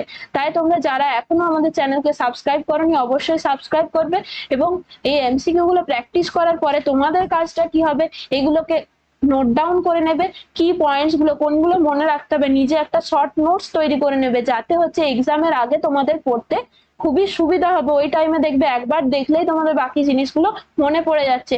এবং বাকি যে এই রিলেটেড টপিক গুলো, তোমার যদি মনে হয় যে এই চ্যাপ্টারের কোনো টপিক যে পড়া মানে একটুখানি বুঝতে অসুবিধা হচ্ছে, সেগুলো গিয়ে কি করবে, বইয়ের থেকে সেই জায়গাগুলো পড়ে নেবে, তাহলে পুরো চ্যাপ্টারটা ক্লিয়ার হয়ে যাবে। এবং এক্সামে যে কোনো জায়গা থেকে বেসিকটা যদি ক্লিয়ার থাকে, যে কোনো এমসিকিউ কিন্তু অ্যাটেম্প করতে পারবে। তাহলে আমরা নেক্সট কোশ্চেন দেখে নিই, কি বলেছে যে হৃৎপিণ্ডের কোন অবস্থা দিয়ে হৃৎ চক্রের সূচনা হয়। তাহলে হৃৎ চক্রের সূচনা আমরা কোথায় দেখলাম, ফার্স্টেই কি হচ্ছিল, আমাদের যে অ্যাট্রিয়াল সিস্টল হচ্ছিল, অলিন্দের অ্যাট্রিয়াল বা যেগুলোকে বলা হচ্ছে অলিন্দের সিস্টল হচ্ছিল, কন্ট্রাকশন হচ্ছিল। কারণ কি ব্লাডটা ফিল হচ্ছে, সেটা নর্মাল থাকছে যখন রিল্যাক্স কন্ডিশনে থাকছে। এরপরে সবার প্রথম যখন হৃদচক্র স্টার্ট হচ্ছে, তখন হবে কি অ্যাট্রিয়াম গুলো কন্ট্রাক্ট করে ব্লাডটাকে কোথায় পাঠিয়ে দিচ্ছে, ভেন্ট্রিকলসে। সেই ফার্স্ট সাইকেল যেটা আমরা দেখলাম কত, এটা টাইম কত ছিল, 0.1 সেকেন্ড। অ্যাট্রিয়াল সিস্টল এখানে দেখলাম কি অলিন্দের যে সংকোচন টাইমটা, সেটা হচ্ছে 0.1 সেকেন্ড। এইটা হচ্ছে কি আমাদের কার্ডিয়াক সাইকেল এখান থেকে স্টার্ট হচ্ছে। নেক্সট কি বলেছে যে জয়েন্ট ডায়াস্টল, এই যেটা বলছিলাম জয়েন্ট ডায়াস্টল। তাহলে জয়েন্ট ডায়াস্টল হচ্ছে কি, যখন হচ্ছে একদম প্রথমে কোনো কন্ট্রাকশন রিল্যাক্সেশন নেই, সেই টাইমে কি থাকছে যে চারটে চেম্বার, দুটো অলিন্দ এবং দুটো নিলয় কি রিল্যাক্স স্টেটে থাকছে। সেই যে কন্ডিশনটাকে, দুটোই যখন ডায়াস্টল কন্ডিশনে থাকছে, সেটাকে বলা হচ্ছে জয়েন্ট ডায়াস্টল। অলিন্দ এবং নিলয় দুটোরই যখন ডায়াস্টল থাকছে, সেটাকে বলা হচ্ছে কি জয়েন্ট ডায়াস্টল। তাহলে কার্ডিয়াক সাইকেলের মধ্যে যদি আমরা এই জয়েন্ট ডায়াস্টলের টাইমটা দেখা হয় কত হবে, 0.4 সেকেন্ড। এটা মনে রাখতে হবে, জয়েন্ট ডায়াস্টলের টাইম কত, 0.4 সেকেন্ড। তাহলে এই টাইমটাতে কি হচ্ছে, তখনও কোনো কার্ডিয়াক মানে আমাদের যেটাকে বলা হচ্ছে কি এসএ নোড থেকে যে এসএ নোড থেকে যে ট্রান্সমিশনের জন্য মানে হার্টের যে মাসেল গুলোকে কন্ট্রাকশন করতে হবে, তার ফলেই তো হার্ট থেকে ব্লাডটা পাম্প হবে, সেটা অ্যাট্রিয়া থেকে হোক বা ভেন্ট্রিকলস থেকে হোক। তাহলে এই যে যেটাকে বলা হচ্ছে আমাদের কি বলা হয়, এই যে এসএ নোডটা আমাদের ইম্পালস জেনারেশন করছে, কার্ডিয়াক যেটা ইম্পালস, এটার মাধ্যমে এসএ নোড থেকে কোথায় যায়, এভি নোডে যায়, এভি নোড থেকে বান্ডিল অফ হিস, পার্কিনসের ফাইবার এরকম হয়ে পুরো ভেন্ট্রিকলের মাসকুলেচারের মধ্যে ছড়িয়ে যাচ্ছে। তাহলে এই যে ইলেকট্রিক্যাল ইম্পালসটা যেটা জেনারেট করছে এসএ নোড থেকে, তখন কিন্তু এই জয়েন্ট ডায়াস্টল কন্ডিশনে কোনো এই যে স্টিমুলেশন তখন তৈরি হয়নি। তাহলে জয়েন্ট ডায়াস্টলের পরবর্তীতে যখন এসএ নোড থেকে ইম্পালস জেনারেশন হচ্ছে, তখনই এগুলো কি করবে, ডায়াস্টল কন্ডিশনে ছিল তখন কি করবে, সিস্টল কন্ডিশনে যাচ্ছে, কন্ট্রাকশন করছে। নেক্সট কি বলেছে যে মানুষের হৃৎপিণ্ডে হার্ট উৎপাদনের ফলে যে মিনিটে কতটা পরিমাণে আমাদের ব্লাড হার্টে একবার পাম্প করার ফলে কতটা দেখলাম আমরা যে 72 বিটস হচ্ছিল টোটাল 1 মিনিটের মধ্যে। প্রতি মিনিটে বলেছে কতটা পরিমাণ যে হার্টের মধ্যে থেকে ব্লাড পাম্প আউট হচ্ছে সেটার পরিমাণটা চেয়েছে। তাহলে এটাকে বলা হচ্ছে কি, আমরা হার্টের স্ট্রোক ভলিউম জানতে হবে। স্ট্রোক ভলিউম কাকে বলে, এই যে একটা বিটসে একবার হার্ট পাম্প হওয়া মানে কতটা ব্লাড যাচ্ছে। স্ট্রোক বিট মানে হচ্ছে এমএল পার মিনিট, এমএল পার বিটস, একটা বিটের মাধ্যমে কতটা এমএল পাম্প আউট হচ্ছে সেটা হচ্ছে কি স্ট্রোক ভলিউম বলা হয়। এটা মোটামুটি হচ্ছে 70 এমএল এর মতো হিউম্যানের ক্ষেত্রে। তাহলে এই 70 এমএল এটাকে নর্মাল ধরা হয়। অনেকের ক্ষেত্রে, যাদের ক্ষেত্রে অ্যাথলিটসদের ক্ষেত্রে, যারা এক্সারসাইজ করে তাদের ক্ষেত্রে কিন্তু এই যে স্ট্রোক ভলিউমটা অনেক বেড়ে যায়, মানে কার্ডিয়াক আউটপুট যেটাকে বলা হচ্ছে 1 মিনিটে, সেটা কিন্তু পরিমাণটা বাড়ে। তাহলে এই স্ট্রোক ভলিউম একটা বিটস এর মাধ্যমে যতটা এমএল ব্লাড যাচ্ছে, তাহলে টোটাল 1 মিনিটে যদি 72 বিটস হয় আর একটা বিটস এর মাধ্যমে যদি 70 এমএল যায়, তাহলে এটাকে যদি গুণ করা হয় মোটামুটি অন এন এভারেজ 5000 ml বা 5 লিটার এরকম হচ্ছে কি 1 মিনিটে আমাদের এতটা পরিমাণ ব্লাড হার্টের মাধ্যমে কিন্তু গোটা শরীরে ট্রান্সপোর্ট হয়। নেক্সট কি বলেছে যে মানুষের হৃৎপিণ্ডকে মায়োজেনিক হৃৎপিণ্ড বলা হয়েছে, কারণ কি? মায়োজেনিক হৃৎপিণ্ড কেন বলা হয়েছে, কারণ এই যে দেখলাম আমরা কার্ডিয়াক স্টিমুলেশন, হার্টের যে কন্ট্রাকশন হবে তার জন্য যে স্টিমুলেশনটা কে তৈরি করে, এসএ নোড। এই এসএ নোড কোথায় থাকছে, যেটাকে বলা হচ্ছে সাইনোঅ্যাট্রিয়াল নোড। এসএ নোড কিন্তু হার্টের মধ্যেই প্রেজেন্ট থাকছে। যে হার্টের যে মাসেল আছে, মায়োকার্ডিয়াম লেয়ারে যে হার্টের মাসেলস গুলো আছে, সেগুলোর মধ্যে স্পেশাল হচ্ছে কি কিছু নোডাল টিস্যু থাকে হার্টের মাসকুলেচারের মধ্যে।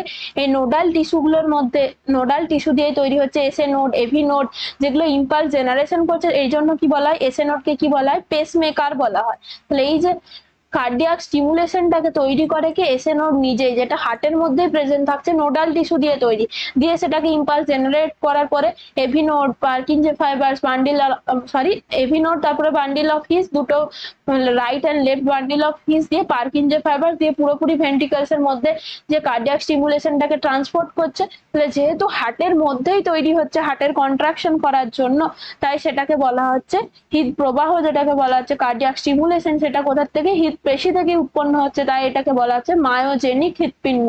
কারণ এটা কখনোই নিউরাল সিগন্যালস এর মাধ্যমে হয় না বা কোনো মানে স্বয়ংক্রিয় স্নায়ুর মাধ্যমে। স্বয়ংক্রিয় মানে কি, আমাদের যে সিএনএস এএনএস আছে, এই সমস্ত গুলোর মাধ্যমে কিন্তু এই যে হার্টের যে স্টিমুলেশন জেনারেশন হয় না। তার জন্য এটা কি হচ্ছে, হার্টের যে সেল এসএ নোড থেকেই তৈরি হচ্ছে, তাই একে বলা হচ্ছে মায়োজেনিক হৃৎপিণ্ড। সেটা জেনারেট করতে পারে না, কিন্তু যে সিএনএস এর বিভিন্ন যেমন হচ্ছে সিম্প্যাথেটিক, প্যারাসিম্প্যাথেটিক নার্ভাস সিস্টেম, এটার উপর এফেক্ট করতে পারে। যেমন সিম্প্যাথেটিক অ্যাক্টিভিটি যদি বেশি হয়, তখন কি হবে, হার্ট রেটটাকে বাড়াচ্ছে, কার্ডিয়াক আউটপুট বাড়াচ্ছে। অপরপক্ষে প্যারাসিম্প্যাথেটিক যদি কাজ করে, তখন কি হবে, যে হার্ট রেট কমবে, কার্ডিয়াক আউটপুট কমবে, এগুলো সব কমবে, সেটার উপর এফেক্ট করতে পারে। কিন্তু কখনোই হচ্ছে কি হৃদ প্রবাহ, যেটাকে কার্ডিয়াক স্টিমুলেশন বলছে, সেটা জেনারেট করতে পারে না। নেক্সট কি বলেছে যে রক্তের পিএইচ হ্রাস পেলে শরীরে কিরূপ পরিবর্তন দেখা যাবে। তাহলে পিএইচ হ্রাস পাওয়া মানে কি, ব্লাডটা অ্যাসিডিক প্রকৃতির হয়ে যাওয়া। পিএইচ যত হ্রাস পাবে মানে কি, পিএইচ কম হওয়া মানে সেটা অ্যাসিডিক কন্ডিশনের দিকে যাচ্ছে। অ্যাসিডিক কন্ডিশন মানে কি, এইচ প্লাস এর কনসেন্ট্রেশন বেশি ব্লাডের মধ্যে। এইচ প্লাস কনসেন্ট্রেশন বেশি হওয়া মানে কি, ব্লাডের মধ্যে আমাদের কি দেখা যাচ্ছে, কার্বন ডাই অক্সাইডের পরিমাণটা বেশি থাকছে। কারণ কি, এই এইচ প্লাস কনসেন্ট্রেশন বেশি হলে এই CO2 সাথে এইচ প্লাস এর যুক্ত হয়ে H2CO3 পরিমাণ, যেটা হচ্ছে কার্বনিক অ্যাসিড তৈরির পরিমাণটা বেড়ে যাবে। তাহলে তখন কি দেখা যাবে, এই যে অক্সিজেনের প্রতি আসক্তি কিন্তু হিমোগ্লোবিনের কমবে, যেহেতু ব্লাডের মধ্যে তখন এই যে H2CO3 ডিসোসিয়েট করে কি করছে না, যেহেতু H+ এর কনসেন্ট্রেশন বেশি থাকছে, অ্যাসিডিক কন্ডিশন, H+ বেশি থাকছে, তাহলে H+ টা কোথা থেকে আসছে, H2CO3 ভেঙে H+ তৈরি করছে, তার মানে H+ বেশি থাকা মানে কি থাকবে, CO2 টাও বেশি থাকবে, কারণ এই H2CO3 ভেঙে যদি H+ এর কনসেন্ট্রেশনটাকে বাড়াচ্ছে, এটা বেশি থাকা মানে CO2 কার্বন ডাইঅক্সাইডের পরিমাণও বাড়বে ব্লাডের মধ্যে, তখন কি হবে, হিমোগ্লোবিনের সাথে কার্বন ডাইঅক্সাইড যুক্ত হয়ে যাবে, তখন অক্সিজেনের প্রতি আসক্তি কমে যাচ্ছে। তাহলে এটাকে তখন আমরা যদি যে অক্সিজেন ডিসোসিয়েশন কার্ভ যেটাকে বলা হয়, এখানে যদি আমরা পার্সিয়াল প্রেসার অফ অক্সিজেন বসাই আর এদিকে পার্সেন্টেজ স্যাচুরেশন বসাই, হিমোগ্লোবিনের সাথে কতটা পার্সেন্টেজ স্যাচুরেশন আছে, এটাকে স্যাচুরেশন পার্সেন্টেজ বলা হয়, তাহলে দেখা যায় যে নর্মাল যদি আমরা গ্রাফটা দেখি এরকম একটা সিগময়েড গ্রাফ পাওয়া যায়, এইরকম প্রকৃতির। কিন্তু যখনই হচ্ছে পিএইচটা হ্রাস পাবে তখন কি হচ্ছে, অক্সিজেনের প্রতি আসক্তি কমে যাচ্ছে, হিমোগ্লোবিন যে পার্সেন্টেজ স্যাচুরেশনের সাথে এই গ্রাফটা তখন কি হবে, এই দিকে ডান দিকে শিফট হচ্ছে, এরকম ডান দিকে শিফট হচ্ছে, কারণ কি এই যে অক্সিজেনের সাথে এটার যে আসক্তিটা কমছে, এটা ডিসোসিয়েটেড হয়ে যাচ্ছে, অক্সিজেন ডিসোসিয়েশন হবে, তাহলে এই কার্ভটা তখন এইরকম দেখা যাচ্ছে পিএইচ যদি কমে। আর যদি পিএইচ যদি বেশি হয় তখন উল্টোটা দেখা যাবে, লেফট সাইডে কার্ভটা যাবে, এই জিনিসটা মনে রাখতে হবে। নেক্সট কি বলেছে যে হৃৎপেশি দ্বারা গঠিত হৃৎপিণ্ডের স্তরটি হলো, এখান থেকে কিন্তু এই রিলেটেডই একটা কোশ্চেন আগের বছর 2023-এর যে জেনপাসের কোশ্চেনে এসছে, ডিরেক্টলি এটাই আসেনি।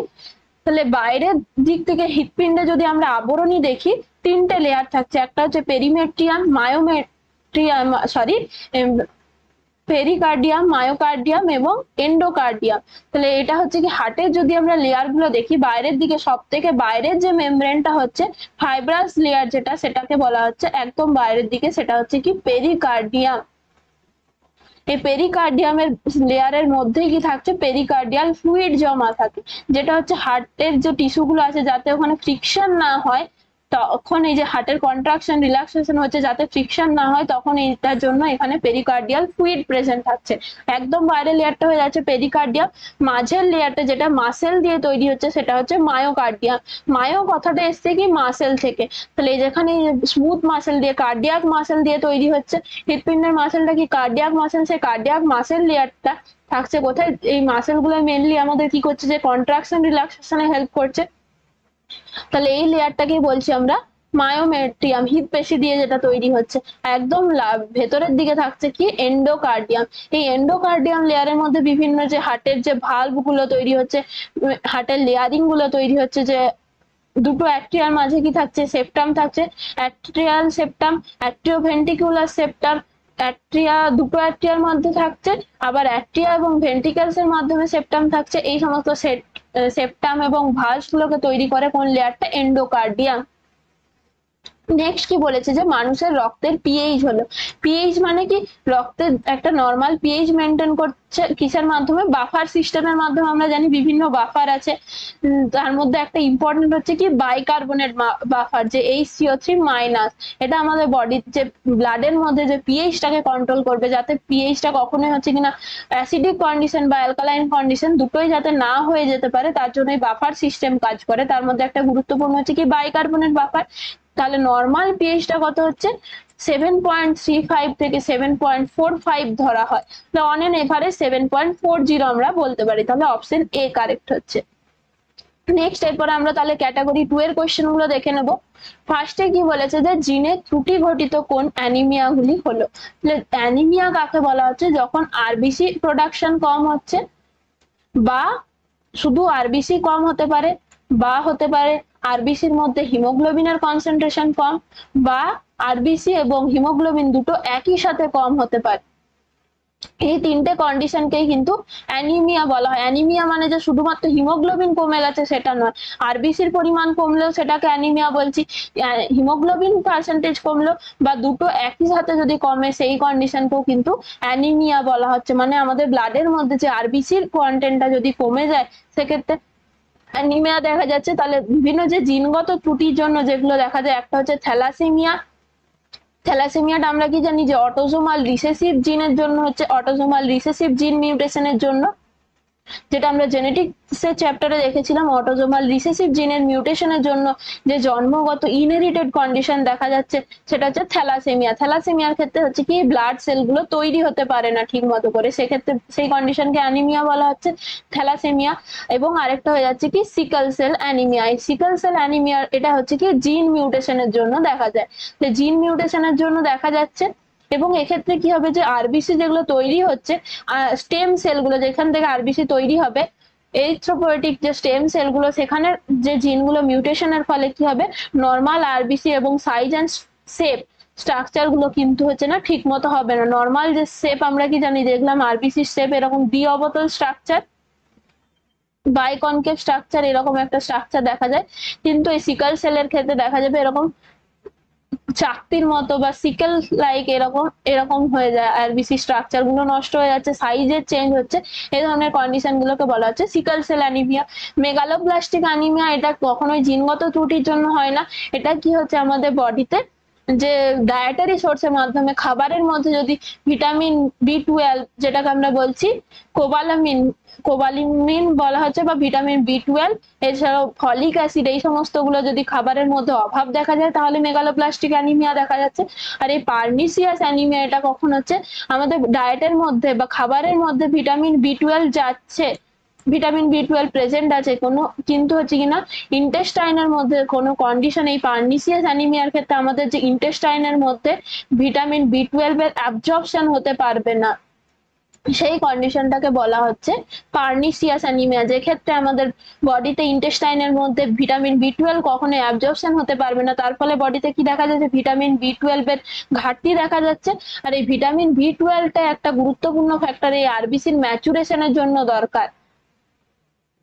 নেক্সট কি বলেছে, যে হিমোগ্লোবিনের গঠনে প্রয়োজনীয় বস্তুগুলি হলো, তাহলে হিমোগ্লোবিনের যদি স্ট্রাকচারে আমরা একটা সবার প্রথমে জানি ফেরাস আয়ন থাকবে Fe2+, তার সাথে সাথে কি থাকবে গ্লোবিন প্রোটিন আলফা এবং beta globulin chain, alpha and beta globulin, তার সাথে কি থাকবে পাইরল রিং থাকে। পাইরল রিং গুলো কি হচ্ছে না, যে একটা হিমোগ্লোবিনের মধ্যে কি থাকছে ফেরাস আয়ন থাকছে, তার সাথে হচ্ছে কি এই যে গ্লোবিন প্রোটিন, দুটো গ্লোবিন চেন থাকছে। একটা হিমোগ্লোবিনের সাথে আমরা কি জানি 4 মলিকুল অফ অক্সিজেন যুক্ত হতে পারছে, তাহলে একটা হিমোগ্লোবিন 4টে অক্সিজেন মলিকুলের সাথে বাইন্ড করছে। এবং এই যে একটা হিমোগ্লোবিনের যে স্ট্রাকচারের মধ্যে কি থাকবে 4টে পাইরল রিং থাকছে, এগুলো হচ্ছে অর্গানিক স্ট্রাকচার, অর্গানিক স্ট্রাকচার বা এগুলোকে বলা হচ্ছে পাইরল রিং। এগুলো হিমোগ্লোবিনের স্ট্রাকচার, যেখানে হচ্ছে যে 4টে অক্সিজেনের সাথে যুক্ত হতে পারছে, সেরকম হচ্ছে কিনা সেম ভাবে 4টে অর্গানিক কম্পাউন্ডে থাকছে প্রেজেন্ট, সেগুলোকে বলা হচ্ছে পাইরল রিং।